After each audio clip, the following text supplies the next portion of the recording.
Okay, this is a question that I really want to know your opinion, Kimberly. Do you think the word progressive is watered down, and should true progressives take up the Democratic Socialist branding? Now, that came out of a couple weeks back. James Clyburn was on, I forgot, MSNBC, and he said, "Oh, we're all progressive. I think we're all progressives." And he was just talking, and he brought that up. And Hillary Clinton has the famous saying, "I'm a progressive that can get things done." And, it's just everybody and their mother is just claiming the word progressive. So I'm here leading the witness, but go ahead. I mean, it's definitely watered down. And, everyone and their grandmother is a progressive nowadays. Yeah. Like, I'm sure Trump is going to come out any day now and be like, I'm progressive too. Yeah. Yeah, it's definitely watered down. I would say, I choose to identify as a democratic socialist. Okay. Because of the issues that I see in places like Europe, right? Yeah. Okay. So Europeans have a higher standard of living than most Americans, right? Totally. Places like Germany, that they get great healthcare, great education. Like, it's a much higher standard of living. And yet, even in places like Germany, you're seeing, the right wing gain power, xenophobia, racism, all these types of things are on the upswing all across Europe, even though they enjoy higher standard of living. Mm-hmm. And I think that has a lot to do with the fact that, like, while they've provided their people a higher standard of living, they didn't actually distribute power. And so what we're seeing in places like Europe is that they're taking a look at, like, America, and the elites out in Europe are like, hold on, like, yes, these people, like, Europeans enjoy a higher standard of living than Americans, but we still hold all the power as elites here in Europe. And so we can begin to chip away at the standard of living. And so that's what you're seeing in places like Europe, the UK. You're seeing this textbook example of, the elites in that country chipping away at the standard of living to the point where it's, on a downward decline. Yeah. It's been that way for a while. And so, I identify as a democratic socialist because I feel like we need to go further than just, like, the typical liberal things of, like, yes, we need to give people healthcare. Yes, we need to build a society that has a high standard of living, all of that. Yeah. But we need to also distribute power, because otherwise what you're going to have is a situation where, like, you fought battles, right? Like, you have a good healthcare, but the elites can always come back 50 or 40 years and chip away at it because they still have all the power. And the only reason you enjoy that high standard of living is only because the elites have agreed to it. And as long as, they agree to it, you're cool or whatever. But the moment they decide, like, oh no, actually we can make more money by, like, destroying your life or whatever. Yeah.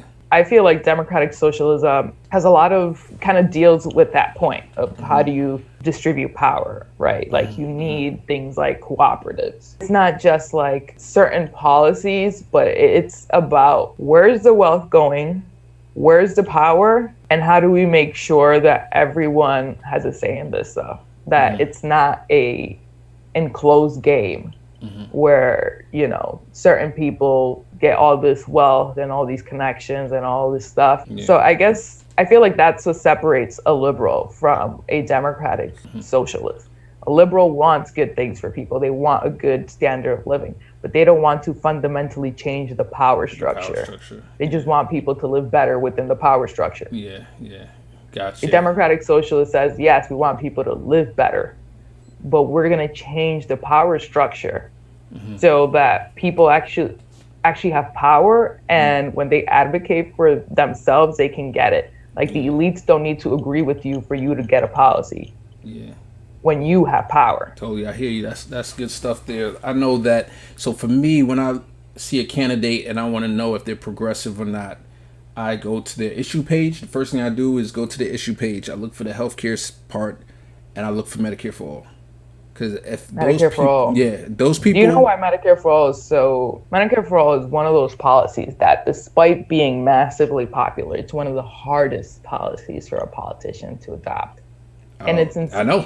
And that's why that's the first thing I look for in a progressive. If you call yourself a progressive, if you're running in a primary and I want to find out if you're a progressive, I look at your issues page and look at healthcare. And if I don't see that literal, it's got to be either single payer. Bernie has made Medicare for All the brand and he's made it popular. So it most likely is going to be that. And if I don't see that, then I know something's sketchy, because to me it's the most common sense thing in the world to have Medicare for All. Like, just get rid of the middle mafia insurance, like, and just go to a government insured system. And the other thing would be if you call yourself a Democratic Socialist, even though there's a certain part of the electorate that still sees it as a dirty word. Like, you, with somebody like me, you get a lot of credibility. But I do understand that in certain places, like in Texas, or if you're in certain geographics, you can't run as a Democratic Socialist or a Socialist. Medicare for All is something that I definitely look out for. Well, I think it's a little bit different when you get on the doors. Like, you do want to talk issues, because, I mean, nobody's going to vote for you just because you're a socialist. It's about what you stand for. Yeah. But I mean, like, so for example, like Hillary Clinton would never come out in a million years and say she's a Democratic Socialist. James Clyburn. Oh, yeah, because she doesn't believe in any of that. So, like, she's very wedded to Reagan conservative but ideology. So I do see what you're saying. Like, there's going to become a point, like, let's say AOC really takes up that mantle, DSA, or somebody in the squad or a future squad member down the line takes up that DSA term and really makes it popular, because that's what progressive has become, that term that's popular, is acceptable by everybody. If DSA becomes acceptable by everybody, then there are going to be policies that we got to make sure people are actively taking up, so that we know, okay, you're the real deal, right? So I see what you're saying. When you ask the average person, including politicians, like, do you believe everyone's life should be valued the same? Yeah. They'll tell you, yes, everyone's life should be valued the same. Yet, when you bring up the concept of Medicare for All, right? If every life is equally as valuable, then why shouldn't every life get the exact same medical treatment? Yeah. Why do you want to create different plans with different qualities if you believe that everyone deserves to be saved, to have treatments, and have this person's life is worth just as much as this other person's life, so we're going to try just as hard to make sure to save this person and keep them healthy. Yeah. And I think that's, I don't know, I've watched, a lot of mainstream news, and I've watched a lot of progressives talk about Medicare for All. Mm-hmm. But they never bring up that point, which is like, you claim to believe that every life is worth the same, but the system, the medical system that would make that a reality, where the homeless person and the billionaire would get the exact same medical treatment. Wow. That's the system you're fighting against. And you have to answer why if you believe that every life is weighed the same, why you're advocating for different plans where one of these plans is going to be better than the other. Wow. That's the whole point of having different plans. Kinverly, thank you so much. I'm here again with Kinverly DiCupe, and oh man, she's just dropping gems all episode. And there's so much more I wanted to talk to you about the movement for a People's Party. We'll talk about ranked choice voting.